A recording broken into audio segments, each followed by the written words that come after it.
In just a few weeks, voters in Travis County will decide whether to pay more taxes for health care. One item on the November ballot calls for a tax increase for the county's health care district. Right now, homeowners pay just under 8 cents per $100 of value on their homes. But if the proposal passes, the taxes would jump to nearly 13 cents. The average home in Travis County is valued now at more than $214,000. Taxes on that average home would go up more than $107 per year. A lot of people say that's just too much money to pay. But new at 5 tonight, Josh Hinkle joins us with a look at the benefits supporters say this plan will bring. You know, for the amount of money you're putting in, you'll get a lot more with this tax. An easy way to look at it, for every dollar the tax generates, it will eventually turn into almost $2.50 because of the federal match. That money will go a long way to improving the health of the Austin area, especially those services we just don't have right now.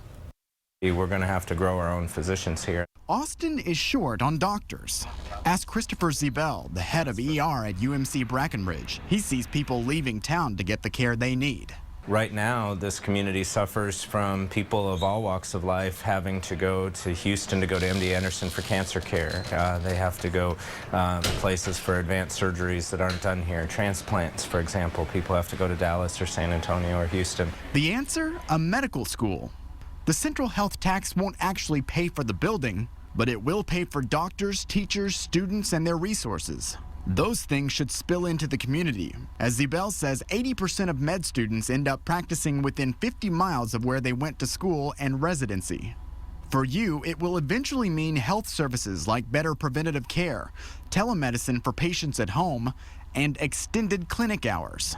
People that are working folks that need to go to the clinics after work or on weekends, they'll have that available. Senator Kirk Watson has been a driving force behind the tax, seeing the long-term health benefits and savings. One of the biggest benefits for this is possibly to help the poorest and the underserved in our community. No questions. We can save taxpayer dollars by reducing costly visits to the emergency rooms by enhancing and providing more accessible health care for our indigent population. Zebel sees his ER fill up daily because many people have nowhere else to go for care, at least right now.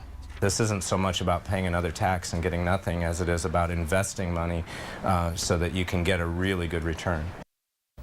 We've heard the medical school could be 10 years away, but Senator Watson tells us it will start a lot sooner than that. If this tax passes, organizers could begin recruitment for doctors and school officials as quickly as next year. Josh Hinkle, KXAN News.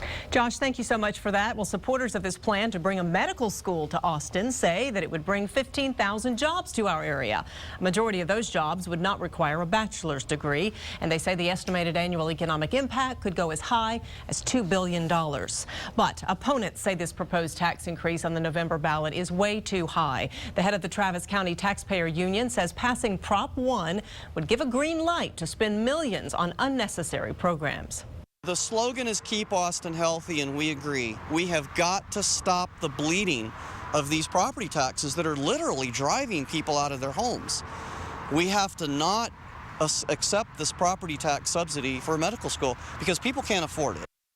The debate over the central health tax proposal is another example of why your vote and voice really matters in this election, and we're helping you to get more informed about it all. KXAN is teaming up with Leadership Austin for a town hall breakfast called Decision 2012.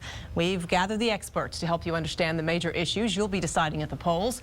This event is October the 10th at the Long Center's Dell Hall. Doors open at 7:30 in the morning. If you'd like to buy a ticket to that breakfast, go to KXAN.com, click on the AT Expansion tab, and we'll have a link for you there.